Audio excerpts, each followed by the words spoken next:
What is up, friends?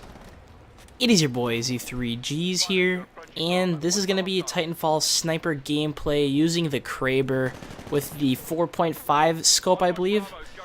Pretty fun game I got a couple weeks ago. I had it in my computer files, and I was just like, why not just throw it in there? I haven't played Titanfall in a little while, so I might hop on some Titanfall later tonight. We'll see what happens. But I just kind of wanted to make this video recap on Call of Duty Champs or COD Championships or the $1 Million Tournament prize pool, whatever you guys want to call it.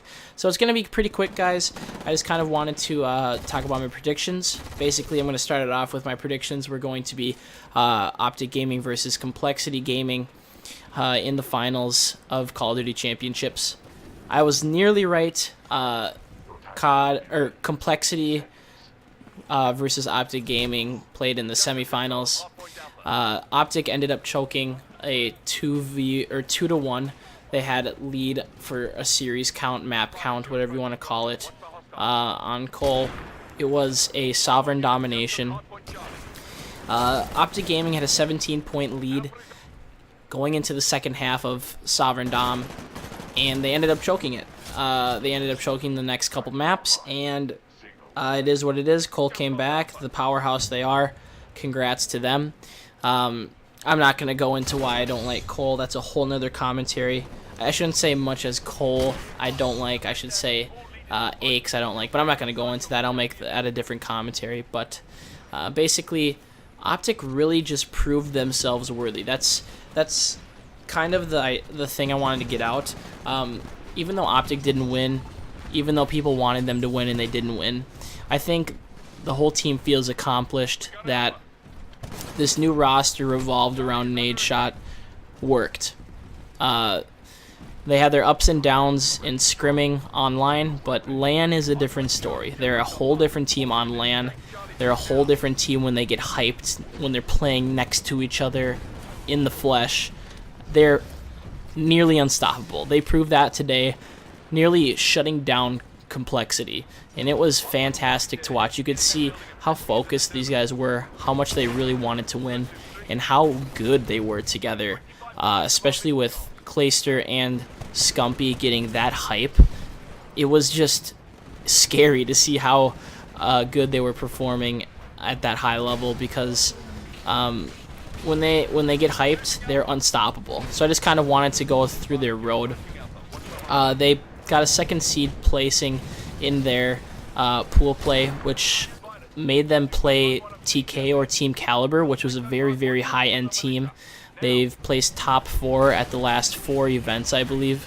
So they're not an underrated bad team by any means.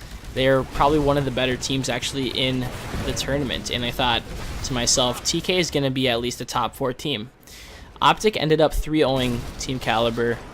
Right off the bat, they came out hot. They came out with fire, with intensity, and just all-around great teamwork. So they ended up beating Team Caliber 3-0 and moving on to that next, I believe, quarterfinal it is for, or not quarterfinal, yeah, quarterfinal, whatever it's called. Next match into the tournament, they ended up playing Strictly Business, which was the Call of Duty US champions, the qualifiers. So you play the qualifiers to get in. The top teams get to qualify to Call of Duty Championships, and Strictly Business dethroned Complexity. And I saw them being in the championship game versus Complexity again. But that's just me. Obviously, I called Optic Gaming facing off Complexity just because I'm an Optic guy. I want them to succeed. I want to see them beat them so bad. But in my back of my head, I'm like, Strictly Business is up there. They're one of the better teams. I kind of want to see them to succeed as well. But Optic Gaming ended up 3-0ing Strictly Business, which was a shocker to the world. It was crazy. Strictly Business was, like I said, a top-tier team, a force to be reckoned with, and Optic showed what hard work landing with Strictly Business. They did go to the Optic House and land for a couple of days and practiced, so they kind of knew what each other did.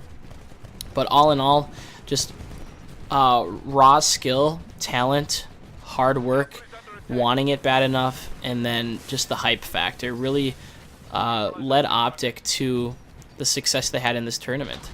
Also, after that game, they played the T1 Daughters, the Aussie team. Ended up 3-0ing them. Didn't get to see that match just because I did have work that night, and just unfortunate for me I didn't get to watch it, but I watched all the other games. Didn't see much of that match, but they 3-0'd them quickly, I guess it was, very quickly. And then they ended up playing Complexity. They did choke that 2-1 map count. They had a 17-point lead on Sovereign Domination, but it just didn't go in their favor. So they did get sent down to the losers bracket, which they faced off to Team Envious, who beat Strictly Business in the losers bracket. So Team Envious lost their first round in the bracket and had to fight their way up all the way to the winners bracket final, which they did end up making it to because they ended up placing better in the map count than Optic Gaming. They ended up beating Optic Gaming, which was a shocker. It went to a full 5 games, and Optic kind of choked a little bit at the end there too. I'm not going to say they didn't just because I'm an Optic guy, but I don't know, just the little things matter sometimes, guys, in competitive gaming. But little things did matter for them, and Envy did end up taking it from them, or from Optic Gaming. So that's a little bit of a recap there, guys. If you didn't catch any of the COD champs, or you just kind of were unfamiliar with the bracket and such, I just kind of want to talk about it a little bit. I was almost right with my predictions, but it is what it is. So I hope you guys did enjoy this little commentary. Pretty short. Just wanted to bring you this little Titanfall gameplay I got a couple days ago. So if you guys did like the video, comment, like, and subscribe if you are new. But this has been your boys, U3Gs. Peace out.